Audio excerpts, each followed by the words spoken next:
Hello everyone, this is प्रीति। स्वागत है आपका आपके अपने यूट्यूब चैनल लेट्स कम्पीट में। आज हम डिस्कस करेंगे कुछ important one liners English pedagogy के, जो कि रीट जो आपका आने वाला एग्जाम है उसके पॉइंट ऑफ व्यू से बहुत ज़्यादा इंपॉर्टेंट होने वाले ये वीडियो आपके लिए।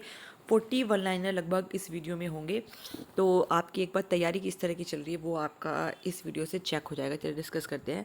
फर्स्ट है हमारा ओल्डेस्ट एंड क्लासिकल मेथड किसको कहा जाता है, बहुत बार पूछा जाता है। तो ये होता है आपका ग्रामर ट्रांसलेशन मेथड को ओल्डेस्ट एंड क्लासिकल मेथड कहा जाता है। सेकंड है मदर टंग डोमिनेटेड इन, किस मेथड में जो मदर टंग है वो आपकी मातृभाषा है वो डोमिनेट करती है, तो वो जीटीए में डोमिनेट करती है ग्रामर ट्रांसलेशन मेथड में। ठीक है। थर्ड हमारा है natural method is, natural method को किस और नाम से जाना जाता है, तो नेचुरल मेथड को हम डायरेक्ट मेथड भी कहते हैं।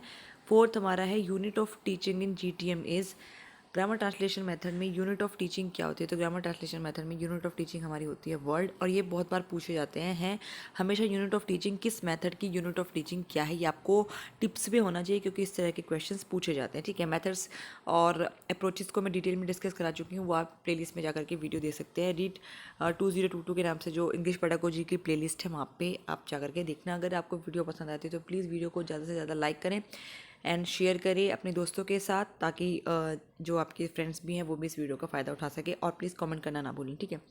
चलिए फिफ्थ पॉइंट देख लेते हैं। In which approach student understand vocabulary by using real as well as planned situation, किस अप्रोच से जो बच्चे हैं वोकेबलरी को, इंग्लिश वोकेबलरी को सीखते हैं रियल और प्लान्ड सिचुएशन जहाँ पे यूज़ करके जो वोकेबलरी सिखाई जाती है, बेसिकली किस अप्रोच में सिखाई जाती है, तो सिचुएशनल अप्रोच। जब मैंने आपको पढ़ाया था तब भी बताया था कि सिचुएशनल अप्रोच में हम जो है रियल और प्लान्ड सिचुएशन को देख करके वोकेबलरी को पढ़ाते हैं। सिक्स हमारा आता है reading for pleasure is, pleasure के लिए जो रीडिंग होती है उसको क्या कहते हैं, रीडिंग फॉर प्लेजर हमेशा होती है वो एक्सटेंसिव रीडिंग होती है।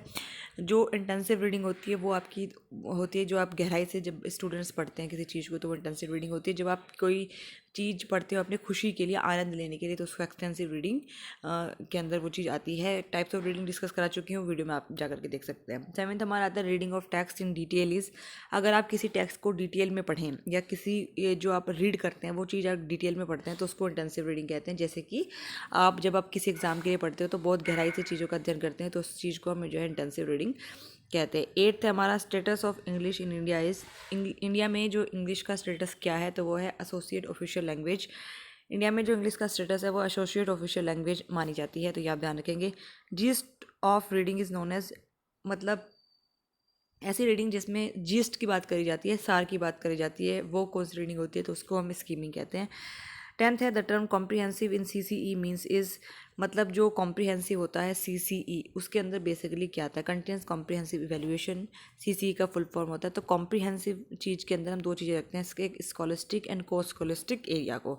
स्कॉलिस्टिक जो आपके सिलेबस से रिलेटेड होता है, को स्कॉलिस्टिक जो आपके एक्स्ट्रा करिकुलर एक्टिविटीज़ है, को करिकुलर एक्टिविटीज़ है, उनसे रिलेटेड होता है। सीसी की वीडियो भी पड़ी हुई है, वो आप देखें, पहले सीसी को समझें तब आपको समझ आएगा कि स्कॉलिस्टिक और नॉन जो को स्कॉलिस्टिक चीज़ें हैं वो कॉम्प्रिहेंसिव में क्यों रखी जाती हैं। Unit test is an example of formative assessment भी मैं करवा चुकी हूँ। यूनिट टेस्ट फॉर्मेटिव असेसमेंट का एग्जाम्पल है। फॉर्मेटिव असेसमेंट में बेसिकली क्या है, फीडबैक देने का काम किया जाता है। जब आप किसी बच्चे को किसी एग्ज़ाम के बाद अगर फीडबैक दे सकें कि भाई आपने ये गलती करी है, ये सुधार की गुंजाइश है, या आपको ये चीज़ें इस तरह से करनी है, तो वो बेसिकली फॉर्मेटिव असेसमेंट होता है। ठीक है। तो यूनिट टेस्ट जो होते हैं हमारे वो फॉर्मेटिव असेसमेंट के अंदर आते हैं, ये आप ध्यान रखना। ये पिछले साल रीट में इस तरह के क्वेश्चन पूछे गए थे कि क्या चीज़ फॉर्मेटिव असेसमेंट के अंदर आती है, क्या चीज़ समेटिव असेसमेंट के अंदर आती है। स्टैंडर्डाइज असेसमेंट मीन्स, जो स्टैंडर्डाइज असेसमेंट होता है उसको हम समेटिव असेसमेंट कहते हैं। जैसे कि आपके जो फाइनल टर्म के एग्जाम होते हैं वो समेटिव असेसमेंट के अंदर आते हैं। डिटेल में डिस्कस कर चुके हैं फॉर्मेटिव समेटिव को, आप वीडियो में जाकर के देख सकते हैं। तो total number of phonetic symbols हमेशा इंपॉर्टेंट है, फोनेटिक से क्वेश्चन पूछे जाएंगे, इंपॉर्टेंट है, सिलेबस में मेंशन है। तो total number of phonetic symbol है वो हमारे पास 4 होते हैं, या फिर फोनेटिक साउंड आप बोल रहे हैं तो 44 total number of phonetic symbol और फोनेटिक साउंड हमारे पास होते हैं। Total number of diphthongs are, diphthongs कितने हैं हमारे पास, diphthongs basically double vowel sounds होते हैं, तो टोटल नंबर डिफ्थोंग्स 8 हैं। टोटल नंबर ऑफ मोनोथोंग्स हमारे पास 12 हैं। ठीक है। फोनेटिक पे भी मैं डिटेल वीडियो बना चुकी हूँ, तो वो आप देख लें जा करके। डिफ्थोंग्स को हम किसी और नाम से जानते हैं, डिफ्थोंग्स को हम इम्प्योर वोवल भी कहते हैं, ग्लाइड भी कहते हैं, वोवल डबल वोवल साउंड भी कहते हैं, ये आप ध्यान रखेंगे। ठीक है।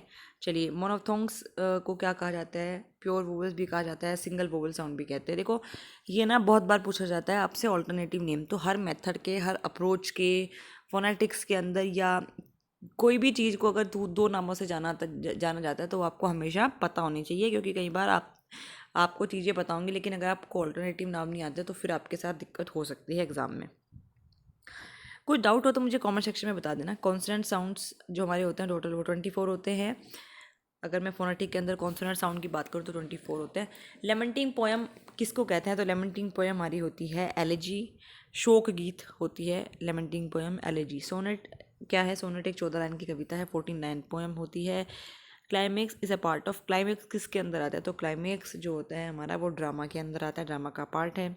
Like as so comes in, like as so किस तरीके के फिगर ऑफ स्पीच में आते हैं? तो सिमिली, सिमिली की तो पहचान है यही कि ऐसे सेंटेंसेस में लाइक आएगा, सो आएगा या फिर एज आएगा, तो वहाँ पर क्या होता है? सिमिली।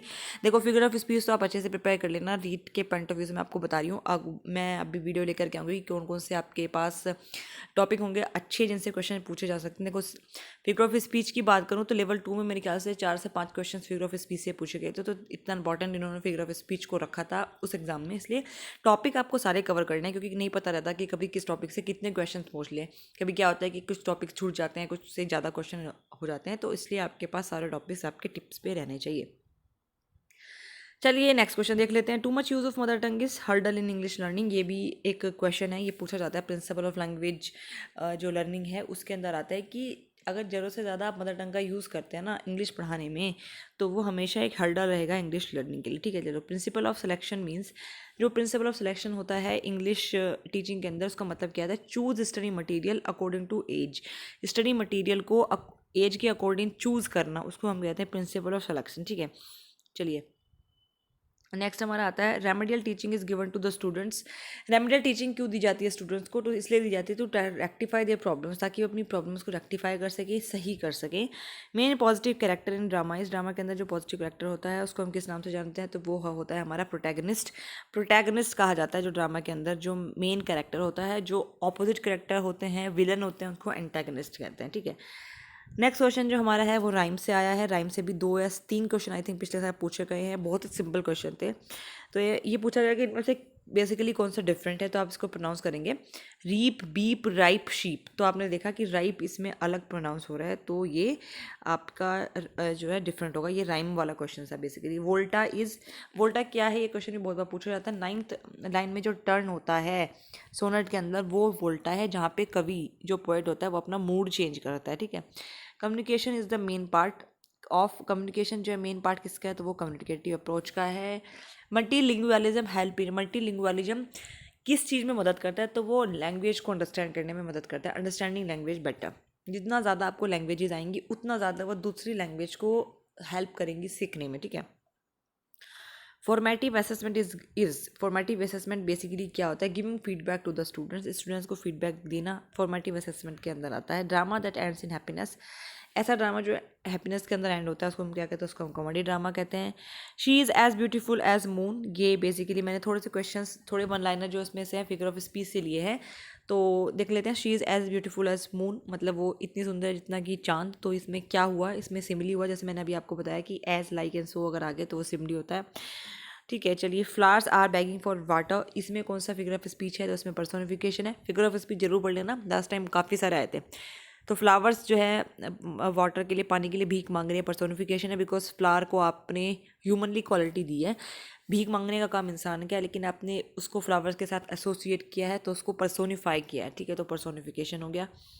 नेक्स्ट हमारा आता है this is an open secret, ये किस तरीके का फिगर ऑफ स्पीच इसमें रहेगा? ये ऑक्सीमोरोन है, मतलब एक ही सेंटेंस में 2 ऑपोजिट वर्ड को यूज़ करना ऑक्सीमोरोन के अंदर आता है। तो this is an open secret, ये खुला रहस्य है। तो अगर वो रहस्य है तो वो खुला कैसे हो सकता है? तो ये एक 2 ऑपोजिट वर्ड है, ओपन भी और सीक्रेट भी, तो ये होगा हमारा ऑक्सीमोरोन। तो 37 हमारा आता है when your classmate assess your performance, जब आपके क्लासमेट आपकी परफॉर्मेंस को एसेस करते हैं तो उसको क्या कहते हैं? तो उसको पीयर असेसमेंट करते हैं। पीयर असेसमेंट पे भी लास्ट ईयर क्वेश्चन पूछा गया था। थोड़ा सा देखो, अगर आपको ये पता है कि एक्चुअली चीज़ें क्या हैं, पीयर असेसमेंट एक्चुअली क्या है, या कोई भी टॉपिक में का एक्चुअल मीनिंग क्या होता है, तो आप क्वेश्चन को कितना भी ट्विस्ट कर दो आप सारे आंसर्स को करेक्ट कर पाएंगे। लेकिन अगर आपको यही नहीं पता कि पीयर असेसमेंट क्या है तो आप फिर कैसे करोगे? तो चीज़ें बहुत ही क्लियरिटी के साथ आप थोड़ा सा पढ़ना, ताकि क्वेश्चन किसी भी तरीके से मोल्ड हो तो आप आंसर कर पाओ। तो when your classmate assess your performance it is peer assessment.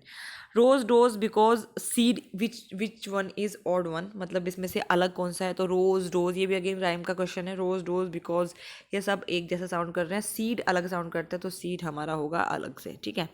Dirge refers to, dirge किस चीज़ को कहते हैं, किसका ऑल्टरनेटिव नेम है, तो डर्ज जो है हम एलेजी को कहते हैं। डर्ज शोक का ही एक ऑल्टरनेटिव मतलब शोक का ही एक रिप्रेजेंट होता है, मतलब बेसिकली शोक को ही हम डर्ज भी कहते हैं, तो वही ये चीज़ है। एलेजी को भी डर्ज भी कई बार कहा जाता है, पूछा भी जाता है कि एलेजी का सिनोनिम क्या है, तो ये होगा डर्ज।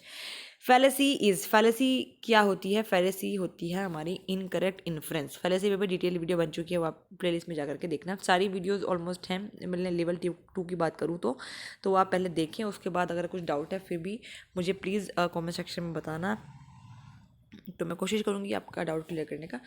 चलिए फिलहाल के लिए इतना ही, जल्दी मिलते हैं अगली वीडियो में, तब तक के लिए बाय बाय, एंड प्लीज़ अपनी प्रिपरेशन को अच्छे से जारी रखना। Take care.